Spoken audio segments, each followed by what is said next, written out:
વિસ્તારના ધારાસભ્ય પોતાની જાતને બાહુબલી સમજે છે, પોતાની જાતને દબંગ સમજે છે અને લોકોને ફોન કરીને આ અને અમારા કુંડલાના ધારાસભ્ય બે ધમકીઓ ખુલ્લે ખુલ્લી આપે છે, લોકોને મૂંઝવણમાં મૂકે છે.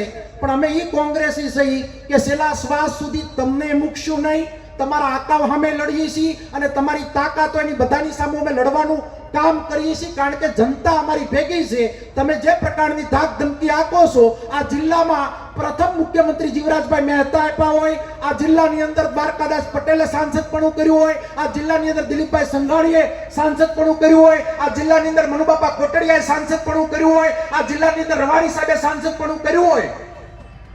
આ પ્રકારના બુદ્ધિજીવી નારાયણભાઈ કાસડિયાએ સાંસદપણું કર્યું હોય.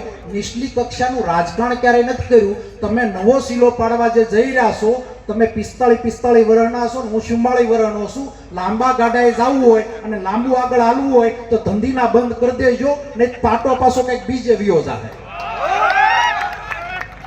ગાડી કઈક અવળે રસ્તે વહી જાય.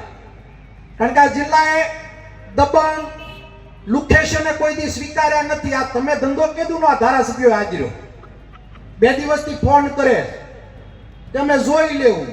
હું જોઈ લે ભાઈ? ક્યાંથી જોવાનું ચાલુ કરશે? આ સ્ટેજ આખું બેઠું, આ આટલી પ્રજા બેઠી, આટલી જનતા બેઠી, કોને કોને જોઈ લે? લોકો મત આપશે ભાઈ, ક્યાં જોઈ લે? પણ બિચારા વેપારી વર્ગ મૂંઝાઈને બેઠા છે. આ લડાઈ કોઈ વ્યક્તિગત લડાઈ નથી. ગામે ગામ જ્યાં દેવાય એવી જગ્યાએ વાત કરી મેં કે કીર્તિદાનનો કમો હતો અને આ ઔસિકનો કમો.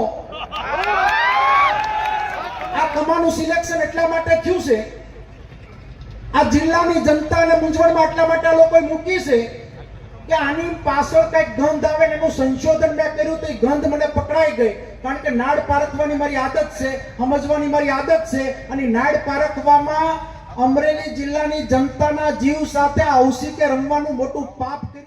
હિમકરસિંહ, તમારા તાતા દોયદા દારૂના હાથડા ખુલી ગયા છે, એ તમને દેખાતા નથી. અને અમારો કોંગ્રેસનો કાર્યકર્તા કોઈ સ્લીપ લઈને જાય તો તમારો પોલીસ વાળો હવડી મારીને અમારા કાર્યકર્તાને રોકે છે. મારે કેવું છે, એ હવડી મારવાનું બંધ કરજો, નહીતર જ્યારે પણ કોંગ્રેસની સરકાર આવશે ત્યારે તમારો બકલ નંબર બીજી ઠુમર પાસે હયાત રહેવાનો છે, યાદ રાખી લેજો. તમારા સિવિલ કોડ પ્રમાણે કામગીરી કરશો તો બીજી ઠુમરને વાંધો નથી, પરંતુ તમારો સિવિલ કોડ ભૂલીને જો કોઈ પોલીસ વાળો હહોડી વગાડે તો એનો મોટો હવડો વીજી વગાડી શકે એમ એટલું ધ્યાન. હું તમારો અપમાન કરવાનો દિમાગ તો માત્ર ચેતવણી આપવા માંગુ છું.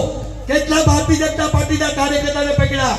આજે લાઠીમાં નાના નાના બાળકોને ડ્રેસ પહેરાવીને દોડતા હતા. મારે પોલીસ વાળાને પોલીસ અધિકારીઓને પૂછવું, એ નાના બાળકોને ચૂંટણીમાં લાવવા એ ગુનો છે. કેટલા ઉપર કેસ થયા અને જેની ઉપર 4 કેસ તો દાખલ કરી દીધા છે.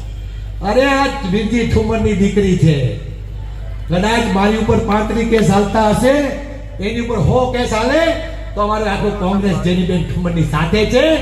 સુપ્રીમ કોર્ટ અમારી સાથે છે, હાઈકોર્ટ પણ અમારી સાથે છે અને ન્યાય કોર્ટ ઉપર અમને ભરોસો છે. એ ન્યાય કોર્ટમાંથી અમે ક્યારે હલબલવાના નથી. એ જ અભ્યર્થના સાથે સિવિલ કોર્ટ પ્રમાણે જો પોલીસ કામગીરી કરશે તો હું સેલ્યુટ કરીશ. જેનીબેનનું ફોર્મ માન્ય રાખ્યું એટલે બંધારણનું રક્ષણ કર્યું છે. 40 વર્ષમાં કોઈ અધિકારીઓને મેં સેલ્યુટ કર્યું હોય તો વાસ્તવિકજી પહેલી વખત ટીવીમાં મેં બંધારણનું રક્ષણ કરવા માટે અધિકારીઓ ચૂંટણી કરી રહ્યા છે એને સેલ્યુટ કરી છે. અમે સેલ્યુટ પણ કરી શકીએ છીએ અને પછી સસ્પેન્ડ ને ડિસમિસ પણ કરી શકીએ છીએ. યાદ રાખી રાખો બધે. જય હિન્દ, જય ગરીબ.